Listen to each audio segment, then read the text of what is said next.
Oh! Pakawalan niyo ako! Pwede ka pong sumama sa amin para mabigyan namin kayo ng maayos na matutulugan. Ayoko! Pakawalan! Tanggalin yung anong damit yan. What? Ito! Oo, taga lang. Huwag niyong saktan. Hindi ko malalaman kung okay eh. Ako ba lang? Pwede. Pakawalan niyo ako! Dali niyo dito yan. Pwede yan. Dali niyo dito. Dito, dali. Higa niyo. Ako ba lang? May mga gamit ko. Pakawalan niyo ako! Pakawalan niyo sa akin! Dali niyo.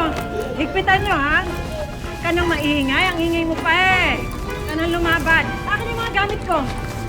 Bilis!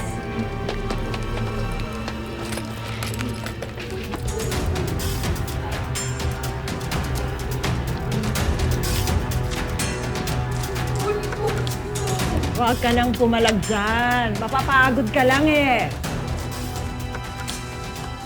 Mask? Mask? Eto, mukhang malakas ang immune system nito. Marami tayong mapapakinabangan sa lamang loob nito.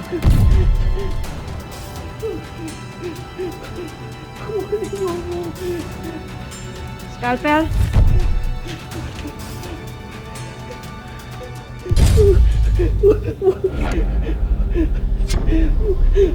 Pakawalan niyo na ako!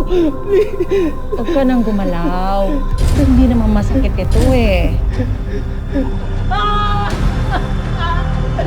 Parang away yun ako! Pakawalan niyo ako! Huwag ka nang masyadong malikot. Baka may matang na anak mo. Hindi ko pa mapakinabangan.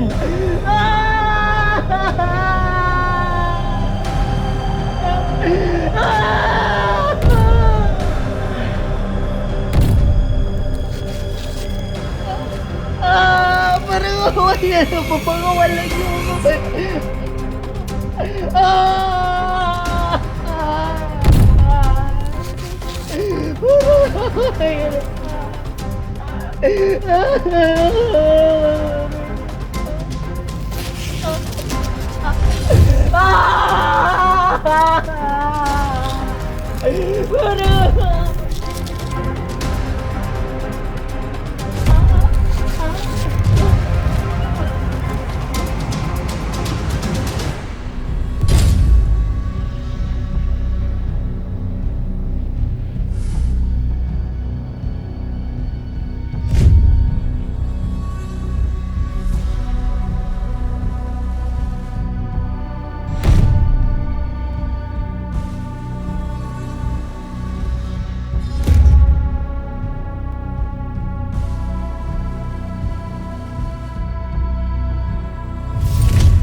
Siya si Maya, ang leader ng organ trafficking syndicate.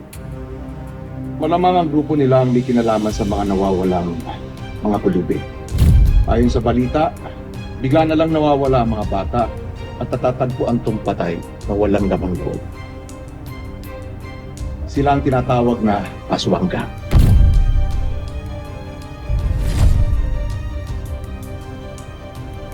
Sa palagay ko, konektado rin sila kay Paquito. Mukhang mali ang napunta mo. Saan opisina ba punta mo? Ha? O ano ngayon? Tama ka. Sila ang next target natin.